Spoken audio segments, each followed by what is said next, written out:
নমস্কার সবাইকে। রোশনাই আজকের পর্বে আপনারা দেখতে পাবেন আরণ্যক গরিমাকে বলে, দেখো গরিমা, তুমি আবারও নিজের পায়ে দাঁড়াতে পারবে। রোশনাইয়ের কথা উঠলে আরণ্যক বলে যে আমাদের মাঝখানে রোশনাই আসছে কোথা থেকে? রোশনাই তো একজন আউটসাইডার। আমি আমার সবটুকু দিয়ে তোমাকে সারিয়ে তুলবো। এরপর গরিমা বলে, তোমার উপর আমার কোনো ভরসা নেই, কারণ তুমি ভুল করেছো। আমি তোমাকে আর ভরসা করি না। এইদিকে জাজেসরা রোশনাইকে বলে, আচ্ছা তুমি কত্থক নাচতে পারো? তখন রোশনাই বলে, একটু একটু জানি আর কি, তবে চেষ্টা করে দেখতে পারি। এরপর জাজেসরা বলে, আচ্ছা তাহলে একটু কত্থক করে দেখাও। এরপর রোশনাই একটি কত্থকের গানে নাচ করে এবং সে খুব সুন্দরই কত্থক করে দেখায়। অন্যদিকে দেখা যায় গরিমা আরণ্যককে বলে, তুমি আমাকে ঠকিয়েছো। এই একটা বছর তুমি আমাকে মিথ্যে কথাই বলে এসেছো। আমার সবকিছু শেষ হয়ে গেছে, আর সবকিছু শুধুমাত্র হয়েছে ওই রোশনাইয়ের জন্য। সে এসে কিনা আমার নাচটাও আমার কাছ থেকে কেড়ে নিল, সবকিছু তো কেড়েই নিয়েছিল। গরিমা আরণ্যকের উপর চেঁচামেচি করতে লাগে। এরপর নীলাব্জ আর সুরঙ্গমা গরিমাকে শান্ত হতে বলে। গরিমা বলে, তোমরা কেউ বুঝবে না যে আমার ভিতরটা জাস্ট পুড়ে যাচ্ছে। আমার কষ্টটা কেউ তোমরা বুঝতে পারবে না। এরপর এইদিকে আরণ্যকের বাড়ির লোকেরা বলে, আচ্ছা আরণ্যক, এবার তো অনেক হয়েছে, এবার বাদ দাও না, এই নামটাই তুই আর কোনোদিনও নিবি না। এরপর তনুশ্রী বলে, আরণ্যক, তুমি আমাকে কথা দাও যে রোশনাই যদি কখনো ফোনও করে তাহলে ওর ফোন তুমি ধরবে না, সবার সামনে কথা দাও। এরপর আরণ্যকের ভাই বলে, শোন, তুই তোর জীবন থেকে রোশনাইকে একেবারের জন্য বয়কট করে দে। তুই দেখছিস তো, তোর সংসারটা বাঁচানোর জন্য, তোর স্ত্রীকে সুস্থ রাখার জন্য তুই জাস্ট ওকে ভুলে যা, তুই সবকিছু ভুলে যা। এরপর নীলাব্জ বলে, আরণ্যক, আমার মনে হচ্ছে তোমার পরিবার যা বলছে ঠিক কথাই বলছে। তুমি আর এখন এসব নিয়ে ভেবো না। ওর দায়িত্ব বা ও কোথায় আছে কি করছে সেসব নিয়ে আর ভেবো না। মানুষ একাও লড়াই করতে জানে, আর রোশনাইও বেঁচে দেখাবে।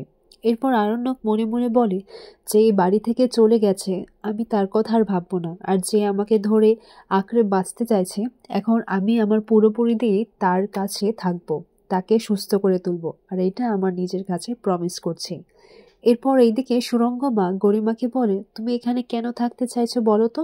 গরিমা বলে, জানি না, কিছু প্রশ্নের উত্তর হয় না। আচ্ছা তুমি বলো তো, সত্যিটা কি? এরপর সুরঙ্গমা বলে, তোমাকে যদি কেউ ভুল বোঝাতে চাইছে তাহলে সেটা আমি কি করব বলো? আমার তো আর কিছু করার নেই। তবে হ্যাঁ, আই এম সরি, আমারও ভুল ছিল। অন্যদিকে দেখা যায় রোশনাই যখন কাতাকটা করে দেখায় তখন জাজেসদের সেটাও পছন্দ হয়। এরপর জাজেসরা রোশনাইকে আরও একটা টাস্ক দেয়, বলে যে তুমি যে কোনো বলিউড গানে নেচে দেখাতে পারবে, তোমার পছন্দের মতোই একটা বলিউড গানে নেচে দেখাও। এরপর রোশনাই বলে, আমি চেষ্টা করে দেখতে পারি। এরপর রোশনাই বলিউড গানে খুব সুন্দরভাবে নৃত্য করে দেখায়, আর তার নাচ দেখে গুরুজিও খুব প্রসন্ন হয়।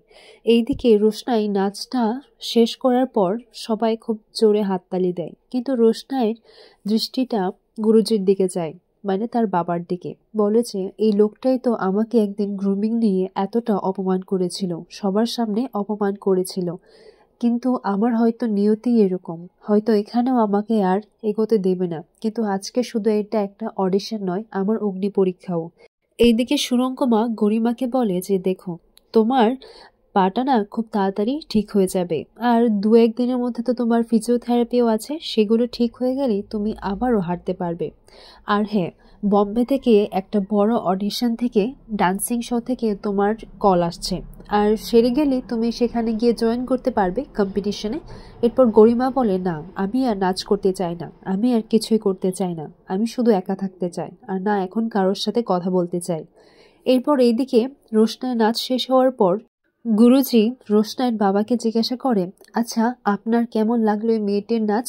তখন তার বাবা বলে যে হ্যাঁ, মোটামুটি তো ঠিকই আছে, কিন্তু তেমনও তো কিছু না, কারণ আজকালকার ছেলেমেয়েরা তো ছোটবেলায় থেকেই নাচ শেখে, তাই এরকম বয়সে এইটুকু নাচ তো যথেষ্ট, কিন্তু আমার বেশ একটা এতটা স্পেশাল কিছু লাগেনি। এরপর এই কথাগুলো শুনে গুরুজি ভাবতে লাগে, আমার মনে হচ্ছে হয়তো রোশনাইকে উনি খুব ভালো করে চেনেন, কিছু না কিছু একটা সম্পর্ক তো রয়েছে, না হলে এতটা কৌতূহল উনি কেন দেখাতেন, আর নয়তো বা উনি এভাবেই বা কেন বলছেন রোশনাইয়ের বিষয়ে। অন্যদিকে দেখা যায় আরণ্যক গরিমাকে নিয়ে আসে তার ঘরে এবং গরিমাকে সাহস দেয়, ওকে ভরসা জোটায় যে তুমি দেখো তুমি পারবে দাঁড়াতে। গরিমা বলে যে না, আমি পারবো না আরণ্যক, আমার পায়ে ব্যথা লাগছে। এরপর আরণ্যক গরিমাকে যেভাবেই হোক ওকে দাঁড় করায়। তখন আরণ্যক গরিমাকে বলে, এই তো দেখেছো তো তুমি পেরেছো, বলছিলে যে তুমি পারবে না, আস্তে আস্তে তুমি সেরে উঠবে আর তুমি আবারও নাচ করতে পারবে। এরপর গরিমা বলে, না আরণ্যক, আমি আর নাচতে চাই না, আমি আর বাঁচতেও চাই না। এরপর আরণ্যক বলে, তুমি এই কথা বললে আমি কি করে বাঁচবো বলো তো? তখন গরিমা বলে, কেন, তুমি একাই বাঁচবে আরণ্যক, আর তুমি আমাকে ছেড়ে দাও না, যে তোমাকে ভালোবাসে বা যাকে তুমি ভালোবাসো তুমি তার কাছে যাও, আমাকে ছেড়ে দাও। এরপর আরণ্যক বলে, তুমি তো আমাকে ভালোবাসো, তুমি তো কখনো আমাকে ছেড়ে যাওনি, আর আমিও তো তোমাকে ভালোবাসি। গরিমা বলে, তুমি ভালোবাসতে, কিন্তু হঠাৎ করে সবকিছু বদলে গেছে। মানছি যে মায়ের হয়তো অ্যাক্সিডেন্টলি সেটা পড়ে গেছে প্রদীপটা, কিন্তু রোশনাই তো পারতো এটা সরাতে, কিন্তু ও ইচ্ছে করে আমার পা দুটো জ্বালিয়ে দিয়েছে, ও যা করেছে ইচ্ছে করে করেছে। আরণ্যক বলে, যদি তুমি এটা ভেবে থাকো তাহলে আমার আর কিছু বলার নেই গরিমা, কিন্তু যা হয়েছে সেটা অ্যাক্সিডেন্টলি হয়েছে। গরিমা বলে, তুমি এখনো ওর হয়ে কথা বলছো, ওকে প্রোটেক্ট করছো? অন্যদিকে দেখা যায় জাজেসরা ওনাদের ফলাফল জানানোর জন্য একটু সময় চাচ্ছেন। এরপর রোশনাই গুরুজির কাছ থেকে আশীর্বাদ নিতে চায়, বলেন, আমি একদিন হলেও তো আপনার কাছ থেকে নাচ শিখেছি, তাই আজ এখানে আছি, তাই আপনাকে প্রণাম করতে পারবো? তার বাবা না বলে দেয়। এরপর রোশনাই বলে, কিন্তু আমি তো আমার মায়ের শিক্ষা সংস্কৃতিগুলো আর ভুলতে পারি না। রোশনাই তার বাবার পায়ের ধুলো তার মাথায় ছোঁয়ায়।